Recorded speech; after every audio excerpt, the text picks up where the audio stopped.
Hello guys, ituturo ko nga pala sa inyo ang simpleng sekreto magpalit ng tubo na hindi na kinakailangan na gamitan pa ng jig or plunge to plunge mga idol. So tara, let's go, samahan nyo ako mga idol, papalitan natin yan ng bagong tubo mga idol. So tara, let's go. Kinuha ko na rin nga pala yung kanyang total length. So ginamitan ko lang siya ng roller tapos ng C-clamp. So ganyan lang yung ating pamamaraan ng pagkuha ng total length nya guys. So, simple lang siya guys, simple lang. Pwede nyo gayahin yan. And then, ganun din sa kabila. Yung pababa niya, inipit ko lang ulit yung roller ng C-clamp. And then, binitin ko lang yung ating metro para makuha ko yung total length niya. So, ganyan lang. Simple lang guys yung ating pamamaraan. Hello guys, ito nga pala yung bagong job order sa akin ni Gudo.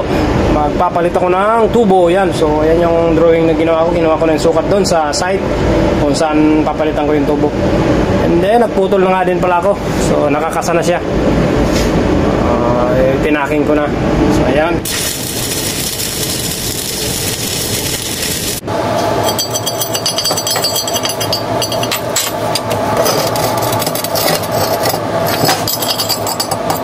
Napulweld ko na yung isang side.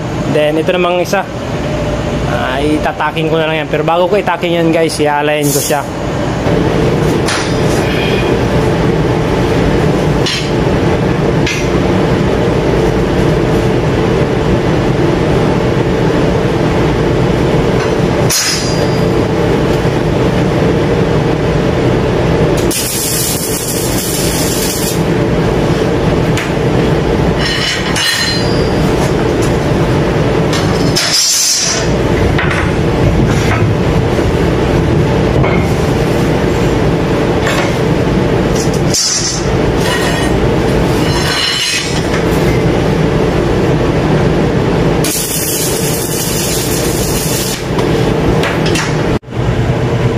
So bale yan, nailagay ko na siya sa tripod.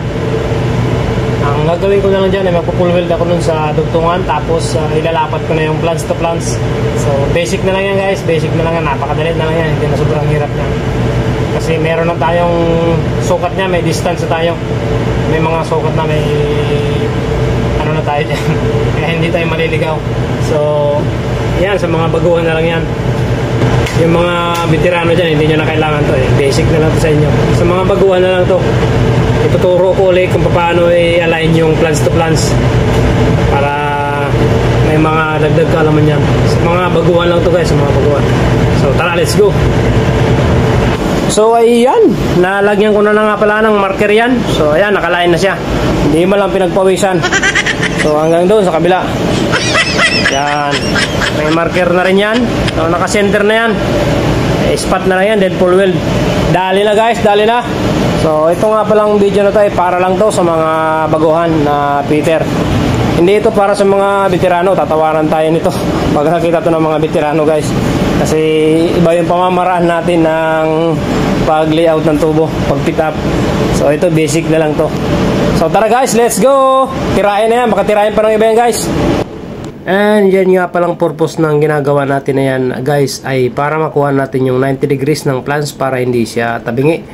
So kukunin natin yung kanyang sukat, gamit natin yung angle roller na yan. So yung nakikita nyo ay simpleng paraan lang yan ng pagkuha ng 90 degrees para pantay na pantay talaga siya at naka-angle siya. So pag nakuha na natin yan ng tamang sukat, ang tamang distance, ay iispatan na natin para hindi siya makawala. So at least nakapix na ang ating plunge dyan sa tubo once na atin nang maitaking siya. And yung sekreto nga pala niyan guys, para makuha natin yung sentro ng bolt, ay naglagay ako ng marker dun sa tubo. Ginuhitan ko yung tubo, nilagyan ko ng marker yung tubo. And then yung plunge, kung pansinin nyo, ay may marking niya na yellow sa gitna, sa between ng dalawang bolt. So kinuha ko yung gitna ng plunge, then nilagyan ko ng marker, tapos pinagtapat ko lang yan guys. Yung marker ng tubo saka marker ng plunge ay pinagtapat ko, so para eksakto yung kanyang bolt dun sa original sa ating pagpapalitan ng tubo sa location nya. So yun lang yung ating sikreto dyan para makuha natin yung tamang align ng bolt guys. So sana nakuha nyo, sana nasundan nyo guys. So continue lang tayo sa ating ginagawa. Yan na nga pala mga par, yung aking update ng aking ginagawang tubo. So ayan, nataking ko na siya. Then naka-align na yan. Nakuha ko na rin yung kanyang final distance. Tapos yung mga angle niya. So wala na, full weld na yan guys. Ganun lang, kasimple. Mag-fit up ng tubo. So basic lang naman yan, basic lang. So sa mga baguhan pwede nyo tong gayahin. Sa mga datihan, huwag nyo nang gayahin guys. So tara guys, let's go. Weldingin na natin yan.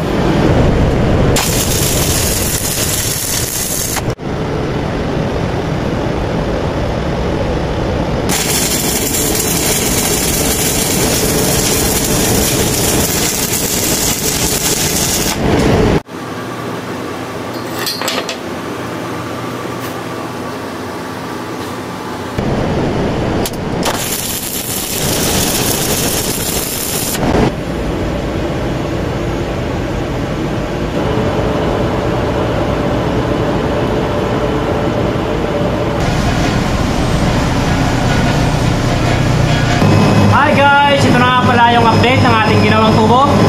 So ayan, i-install na namin as you can see. Yan. So ibig sabihin yung ating pamamaraan na pag-fit up tama pa rin. Kahit na iba yung diskarte natin sa pag-fit up, tama pa rin siya. Wala siyang problema, walang naging issue. So thank you very much guys for your watching. Sana may natutunan kayo sa ating maliit na content na to. Thank you very much guys. Thank you so much. Thank you.